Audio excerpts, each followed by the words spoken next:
Hey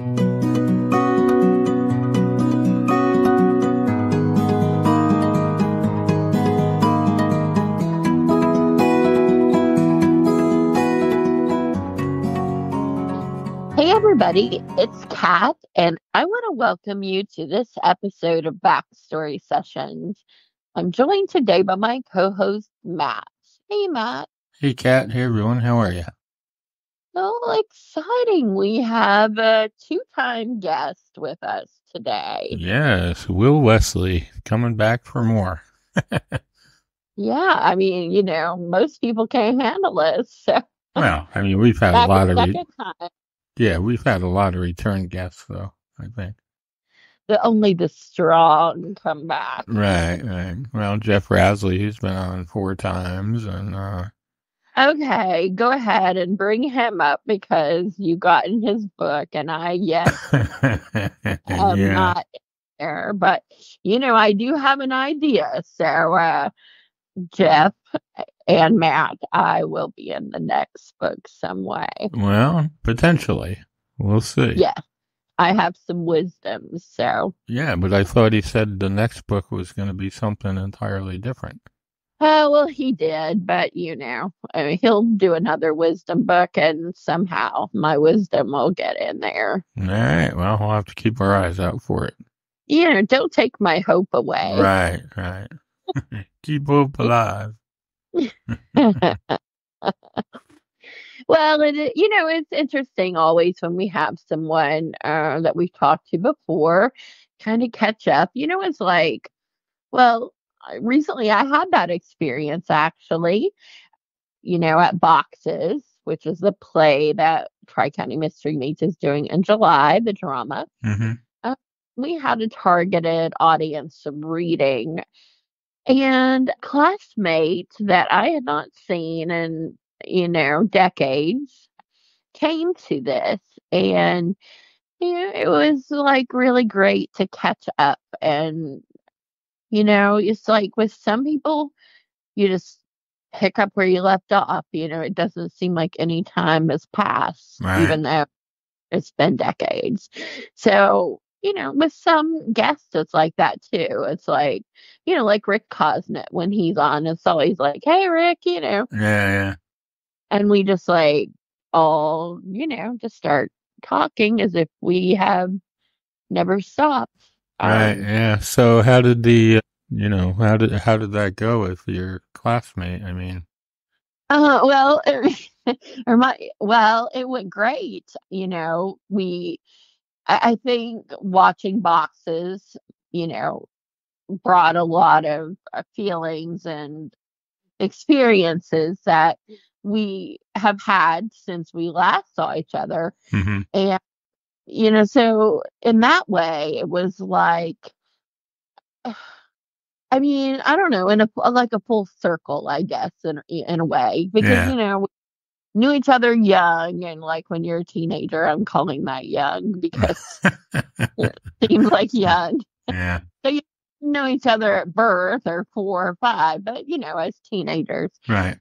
well, middle school. We'll start with middle school because we actually did meet at middle school, but we're close from the high school.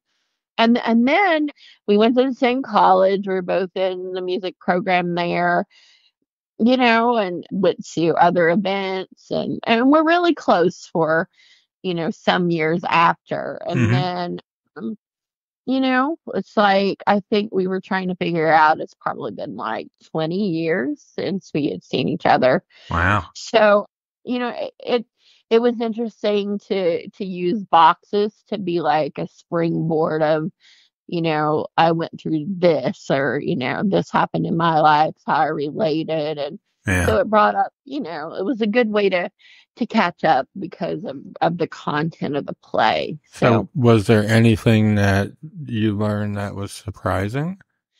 There was, like the, I guess his take on the play and the parts that he related to. I guess a few of those were surprising to me. Mm. So, I think he really understood the play and like really got it. And so it's always interesting to hear in what people relate to in the play just from a writer's perspective. But Yeah. then when you add that like emotional connection with someone and Hmm. that there's been a great period of time that's passed, of course I was very curious to see, if he would have hated it, it probably would have hurt. But I'd be like, well, you've been gone too long, you just don't know. Yeah.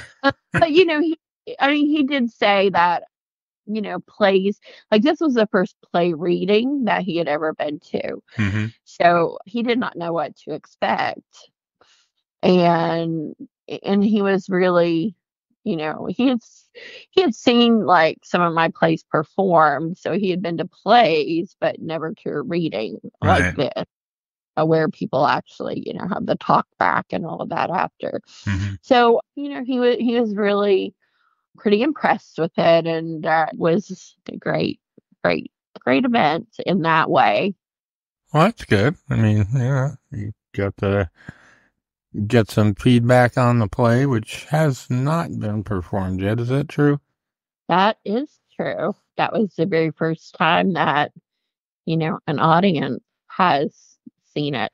Yeah. So, I mean, yeah, there's that, and then catching up with someone that you know from years ago. That's always fun, or usually fun. Could be. Can Yeah. be fun. Depends on if you like them before or not. Yeah. Yeah. It depends But on. I mean, it could go either way because I have found that there were people I was not particularly close with in high school or didn't maybe even know that well. And, you form opinions of like whether you think you would like them or not, Hmm. who have turned out to be really, my opinion has changed as I've gotten to know them as adults. So, it could go either way. One thing I do find interesting, like in general, about the people that I went to school with, and then you see like on Facebook or whatever, their political affiliations or, their thoughts on things like that. And sometimes those are really surprising to me because, like, when you're in high school, you don't really, or I didn't ever, think about is this person, Yeah, know, I think that holds true for almost anyone that you meet. That you just kind of got to be on your guard till you figure all that out because it's almost like a prerequisite when you meet someone. It's like, hey, what do you think about this? Or and people have certainly pretty strong opinions about things. So yeah. And I try to stay away from those, yeah, because me too. like we do on the podcast, Right. because, people like, I don't know, used to maybe you could have a discussion or whatever about it Yeah. because people were not really that like hardcore one way or the other. They Yeah. could, Now it's like pick a side.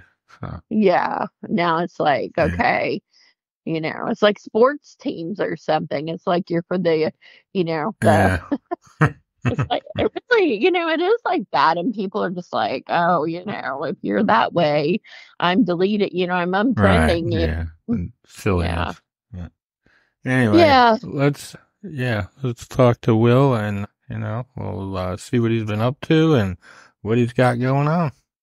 yeah. Do you think it will be just like old times? More or less, I'm sure. Yeah. Should be interesting. All right, we will see. All right. Here we go. Well, Will Wesley, we want to welcome you back to Backstory Sessions. It's exciting, to have you back again and to hear what's been going on. Well, I got to tell you, it's great to be here today, and I'm glad to be on the backstory sessions. How you doing, Kat? I'm doing well and so excited to hear. When we talked to you at Christmas, you had your version of Rocking Around the Christmas Tree. And so we got to enjoy that. Hmm. But now you have a new single and it's very different. So, Honky Tonk USA. is the single. And so how do you go from Christmas to this? Like, is it a short period of time? Or You is it know, a short period of time? that's actually a wonderful question. We when we started cutting the Christmas single, we knew that we were going to be walking right into a brand new collection of works. And we just really wanted to cut the Brenda Lee classic just to kind of not just be an introduction to a lot of new radio stations and folks, but we also wanted to just kind of keep the Christmas cheer. But I do have to admit, you're absolutely right that jumping from a Christmas cheer song to kind of a save country music anthem is kind of it's a large jump, isn't it? Yeah, because it's only May, So what inspired this? So just, tell us the backstory of how this song came to be. Well, I grew up listening to classic country artists like Hank Williams, Merle Haggard, and Johnny Cash, Johnny Paycheck, David Allan Coe, all these traditional country artists. My father had all this playing in the house as a kid, and I've never branded myself a straightforward country artist. I'm more of a rocker, a country guy, in both. But there was always been a side of me as a songwriter that was, though the new sound of country is great, and I know a lot of people love it, I still think there's room for the classic country artist. And that's what Honky Tonk USA is about. It's a song about really embodying the fact that there is still enough of an open world to embrace the classics as well, and I've been seeing a lot of these country artists just kind of pushed to the background. And I was driving down the road one day in my hometown of Walker, Louisiana, and there's a place that's a staple of my childhood called the Old South Jamboree. And it's a place that all the classic country artists used to come play. Everybody from George Jones on. And if you go look at this place now, it's boarded up, it's shut down, and it's pretty much forgotten. And that's where the idea of Honky Tonk USA started in my mind. That, I get that the world is constantly changing, but these songs really of these classic artists should never die. And that's really the heartbeat of Honky Tonk USA. And so do you see, like, is it getting better or worse as far as the classics being pushed aside? I think in our modern time, I'm going to be honest with you, I think it's getting worse. I see a lot of, look, we've got talented musicians in every town, in every city, every state. But a lot of this classic sound is not finding its way to radio anymore. It's not finding its way to the airwaves like it used to, and I would like to be, I'd like to see a resurgence. I'd like to be part of a resurgence that, this music can find the airwaves. I mean, we do have some artists like Chris Stapleton and Jamie Johnson and these guys keeping it alive, but it's just seeming like it's more and more becoming a thing of the past on modern radio. Yeah. The video, what was it like making the video? It was nothing but fun. you know, Yeah. a couple of little background points of this video is that it was really fun working with the cast that I work with, because the girl that you see at the beginning of the video singing the country song is actually my wife. Really? It is, yeah.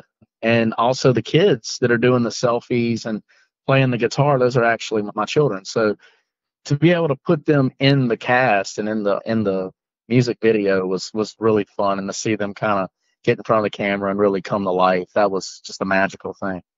Did they love it? Oh, they did. They did. They're still talking about it when we released it, and everybody's sharing it. They're like, everybody's seeing us. I was like, yep, that's how it works. That's how it works, boys. Yeah. Do they have, like, are they showing any interest in, a career in music perhaps, or More. Yeah, one of them is actually Aiden is actually getting into guitar playing. But both of them have a deep love for film, and that's one of the reasons why I was putting them in the music videos, to kind of give them a taste of what it's like to work with a director in the film and all that. And they're actually signed on to work on my next music video as well, 12 o'clock in Texas. interesting. So you also have an acoustic video for Ready to Ride, which is another single. So in contrast, what's it like to do acoustic videos? It's very, very fun because you get to put a different take on the original recording. Ready to Ride is naturally just a roll down your windows, let your hair down, kind of rockin' country number. And to really be able to pull it back and to play the acoustic style and make the drummer pull back and me and Phil, my bandmate, just to rework the original composition into something new. It's almost like writing an entirely different song. So it's very rewarding to be able to create and pursue both of those dimensions of the song. Do you have a preference of, or it just depends, like you like both on depending on the mood? But is acoustic, like, is there something about that that you just love more so than not acoustic? It really is a matter of preference. Like on some songs that I write, I really love songwriting. So really, I write a song and I can dictate where it's going to go, whether it's electric or acoustic in the writing process. But what I really love is to be able to jump between them both. Because some songs, the minute you write them, it's going to have to be a loud, proud, band number. And other songs, they're gonna be more mellow, more folk, more Americana, more country. And I love to be able to write songs and be able to use both of those elements. So I'd have to be honest and say I really like them both equally. I love to rock out and I love to play with the live, loud electric band. But I also like to pull it back and be more mellow and play with the acoustic act as well. Yeah, and I can imagine the fans would be that same way because I know, like, it's very intimate with an acoustic. Like, that can be, like, you could just feel really close that way. But then, people love, like, really just moving and the rock experience too. We try to give them both worlds. Yeah. So, that is very cool too. Would you say, like, when you're performing, like, what's the ratio, acoustic to electric? A lot of times I like to take a two-way approach to the original shows where I like to come out sometimes acoustically and give a warm-up set of a more mellow evening kind of set of our originals and then come out and do it loud and proud with the band, or sometimes vice versa. We'll come out loud and proud and then in the middle of the show do an acoustic segment. But I try to work them both in to the show because they are both sides of me, and I like to present that to our fans and our audience. Yeah. Mal, what do you think? What's your favorite? I mean, I like both, I guess. It's fun to annoy the neighbors, and yeah, I kind of like that. Well, it's always cool to wake up the neighbors. Yeah, yeah. I was looking at your Facebook thing, and it says you're up for a Josie Award or two. How'd that come about, and how you feeling about that? I'm feeling over the moon about that, y'all. I just got this news a couple of days ago from our publicist, Scott, and he called and he was like, Will, you're nominated for a Josie Award. And I was like, really? He goes, to be honest, you're nominated for 3 Josie Awards. Wow. And I was like, wow, this is such a wonderful blessing, what it really boils down to is it's such a great thing to be appreciated for your work and what you put your passion into. And I can't thank the Josie Awards enough for those 3 nominations. And I'm looking to really get to Nashville and hoping to really win or lose. I'm just happy to be there, and I'm hoping to meet everybody. And if we have a live performance, I'm wanting to melt the roof off of the place if that's going to happen. Yeah, it's pretty cool. Artist of the Year in Country Southern Rock. And as a guitar player, did you ever think that would happen? You'd be up for an award for playing guitar? I started out playing guitar, and it's funny about that category because me and my bandmate Phil Chandler were laughing about that because we're nominated for in the guitar category, and on the song "Ready to Ride," you hear a pretty long-winded solo there, and the reason why is that's because me and Phil are splitting a solo there, and we're both doing dual solos, and for us to be nominated in that category, me and Phil were laughing. He's like, "Man, that's great," because in a sense, he's nominated as well because he played one of the solos on that song. That's cool. Yeah. So, I guess you're still touring a lot and doing a lot of shows? Yeah, we had just got done from a private event right before this phone call, and we're gearing up at the end of this month. We're going to the Whiskey A Go Go in Los Angeles, California, where we're opening for very talented country artist Rashad. We're opening up for him Oh, at the cool. Whiskey. Yeah, it's going to be the 22nd of this month, and then we're going to be going to do a set at the American Legion 2 days later in Ohio. And then after that, we're coming home. We're in rehearsals and we're gearing up. We're going over the pond. We're going to go to Switzerland. And we got 7 sold out shows there. So we're ready to join forces with my friend Florian Fox and really bring these new songs out to the people. We're so blessed and fortunate that shows are sold out and ready to go. So will this be your first trip over there? No, actually, I'm excited to say this is going to be my fifth. I went twice with a blues man that I once backed by the name of Grady Champion. And then after that, started building my own name with Florian. And this will be my third trip under my own name. And I went twice with someone else. So I guess in total, I'll be crossing the pond 5 times. Wow, cool.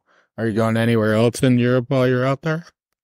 We're talking about it. We have a friend by the name of Nick who's in Milan, Italy, and we've been talking about getting over there too. We're trying to expand the tour. So if we can fit it in there, we're going to try to go to Italy because I like Italian food, and that's what we're going to try to do. Oh, that's funny. All right, Kat, what else you got? Well, so there is an interesting backstory that I'm curious to hear about. With a midnight jam session. Can you tell where I'm going to go with this? I'm curious. I'm all ears.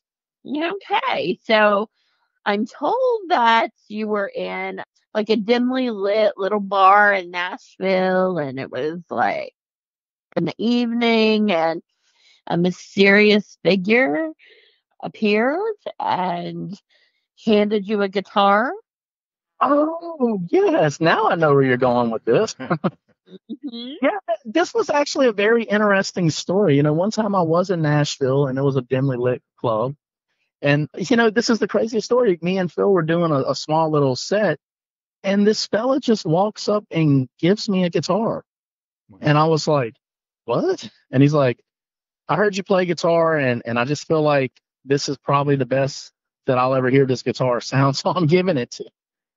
So I was like, wow, what a interesting turn of events here. But I was very blessed and thankful for that. The guy basically gave me the guitar and said, if you can play Stevie Ray Vaughan, you can have it. Yes. Okay. And so you did play, like you knew you could play it. What song did you play? I played Texas Flood. Wow. And so was it good enough to get the guitar? I still have it to this day. It's sitting in my room. Awesome. See, we have told a great backstory now. I love it. I love the pattern of it too. I was like, yes, I remember now. Was it a Strat? The ironic thing about it was not. It was a guitar that was basically hand built and custom. The guy had it personally made, and he said it was a blues sounding guitar. And when he brought it in, he said, if you can play Stevie Ray Vaughan, you can have it. I played it, and he was like, this is amazing. He was like, you can have the guitar. So I was like, wow, that's an interesting turn of events. Yeah. Was there alcohol involved in this, or? I believe that there was alcohol involved on his end. Yes, Yeah, I was sober. That's funny. That's great, though. I mean, that is a great story. So, and also that you kept the guitar, that you that's amazing. So, do you name your guitars? I do. Actually, my 2 guitars that are named, my go-to is my 74 Telly, and it's named Scarlet. And I've had that guitar for a couple of years now. It's an old beat up Telly, but I play it everywhere. Every show I'm constantly on, I love to play Scarlet on that. And the funny thing about my Gibson Les Paul is it's just named Will Jr. It's just so close to me. I always just said, it's an extension of me. So Will Jr. it is. So do you go guitar shopping a lot? I mean, are you like every time you're out somewhere, do you like stop in the nearest store and see what might be there? Well, I try to, but my wife tries to put a hold on that every time I go to the book. She's like, well, Everything in our house is guitar, guitar. Please don't buy another guitar. A lot of times I'll sneak away and buy it and just leave it in the tour van, but she doesn't need to know. Sam Ash is going out of business, I hear, so you might be able to pick something up. Yeah, I might have to swing by. Do you have any like rituals or, things that you do, superstitions, whatever, before you go on stage? Is there anything that you just have to do or not do, or if it happens, it's a sign or anything like that? As funny as this sounds, one of the things I like to do when I'm alone before a show is jumping jacks. It just gets my adrenaline pumping, and I can start to sing, and I can start to open up those vocals. And also, the band likes that we have a ritual on the stage right before every show. The drummer holds out his stick, and we all grab it. We wish everybody a good show, and we depart and start rocking. Yeah. So who started that ritual? My drummer Seth Jones started that. That was he's been our longtime drummer. He's been in all the videos, and he just one day just thought it was a great form of unity just to hold the stick out and everybody grab it and let's go with it. And it's stuck. And I think he did that somewhere around New Year's Eve, one gig, and it's stuck with us ever since. We've just been doing it. Well, it seems like that your shows and like to be a member of the band would be like very fun. Like you just seem like watching the videos and all of that your music is really, like a good time, like something that people would enjoy. So is there a song that you secretly like that we would be surprised to know that you liked? You mean by another artist? Yeah. Yes. I can really surprise you with some of the artists I like. I'm actually a huge Michael Jackson fan. Mm. Yeah, I mean, I know it's out of country and rock and roll, but I actually respect him. I thought that he had some great work. I'm a big James Brown fan. I love, and here's the biggest, probably one of the 30 for the loop. I'm a huge jazz fan. I love everybody from George Benson to Larry Carlton to Miles Davis to John Coltrane. I love all the classic jazz and those kind of. They really broke boundaries in the years they were doing that. I'm a huge jazz fan, and a lot of people don't know that about me. They think that it's just strictly country and rock, but I'm a bit eclectic in my music taste. I love everything. I'm a student of it. I love to listen to it all. So what other instruments do you play? Any other instruments besides guitar? I've been wanting to pick up playing a piano for years, but unfortunately I'm terrible at it. I would not be on this show doing an interview with you if you heard me play a piano. But I wish I could, and I know chords and everything, but I'm not really nowhere near a pianist, so I wouldn't dub that. But I do aim to get around and to get off the guitar a little and work on my piano chops. So that's coming in the future. So what is the most exciting part of music for you right now? Is it the live performances or the songwriting, or, what is it? I would say the most exciting part is simply everything. It's been an exciting time. It's exciting to get out on the road. It's exciting to see the energy from the fans. It's exciting to make new fans, to write new songs. It's a rewarding experience to get in the studio and actually make these songs live and breathe and give them a heartbeat. I love that as well. But it's also, it's good to see the band united, and we're more like a big family these days. And it's just all around. It's just a very exciting and rewarding time. And what can I say? We're blessed. That's my favorite part of being a musician. I love every bit of it. When you go across the pond, so you said you'd been, I think this will be the fifth time. Yes. Do they have a favorite song? Yeah, when we go overseas, me and my friend Florian Fox did a classic country number called "Wasted Again," and it's just a good old fashioned drinking song. And it's just me and him always. We'll open for him over there, and he'll open for us here in America. When we're in Switzerland, we will get together and join each other on the stage at the end of the night, and we'll play that song. And it's just the crowd is singing along, and they love it so much.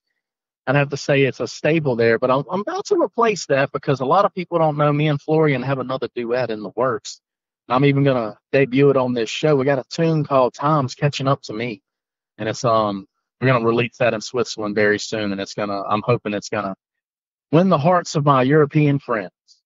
And so what is that song about? Well, time catching up to me is, I've been in the business a long time, and the more I'm out there, and the more out here playing all night and getting up and working all day with the interviews and all this stuff. One day I just woke up and was like, man, I'm tired. And I realized I'm not 22 years old no more. Time Surprise. catches up to you quick, my friends. It catches up to you quick. So, yeah, I mean, I think a lot of people will be able to relate to that and the feeling of that. So, what is next? I mean, I know you've got, like you say, you've got another song, you've got this one that's, your video, you've got the tour. What else? What are you envisioning? For the next leg of the singles that we're releasing, we're about to undertake a very serious project. Between the tours, we're up May 29th and 30th. We're going to be starting production on a single of mine, a music video called 12 O'Clock in Texas. And 12 O'Clock in Texas, it's going to get a little somber, but I'll tell you the truth about it. It's a song I wrote about the death of my brother. And my brother, he actually died from a heroin overdose. And it's something that, I've never done things like that, but to see him fall to that, it was a very tough.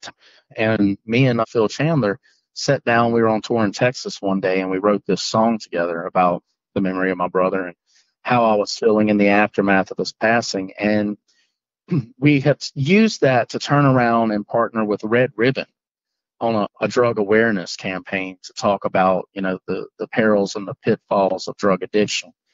And we are about to be shooting a very emotional video for 12 O'Clock in Texas. It's gonna be kind of a segment of my feelings after the loss of it. And we're starting that on the 29th and 30th of this month.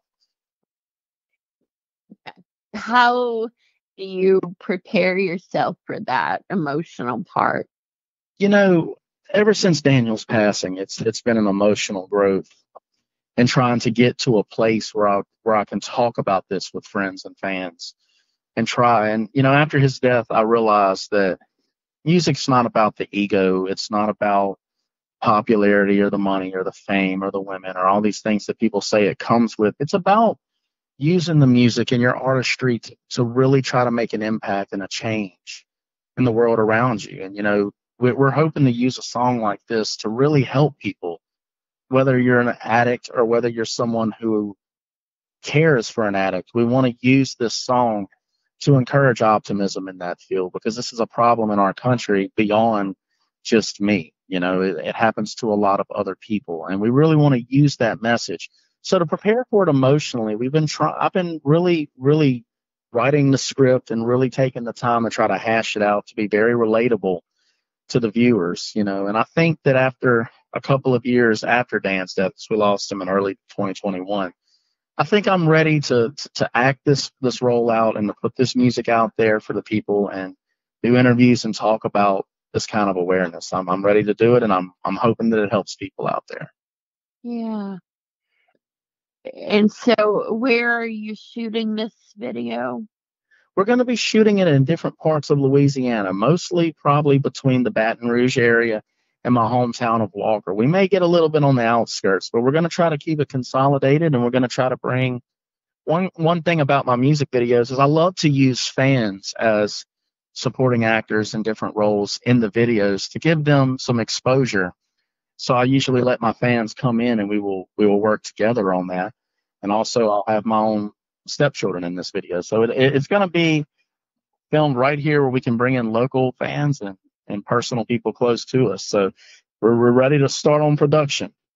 And that seems like a really nice thing to have that close community, to be a part of a very personal song and story. So I can't wait to see that and the message. And I applaud you for using music to try to bring awareness.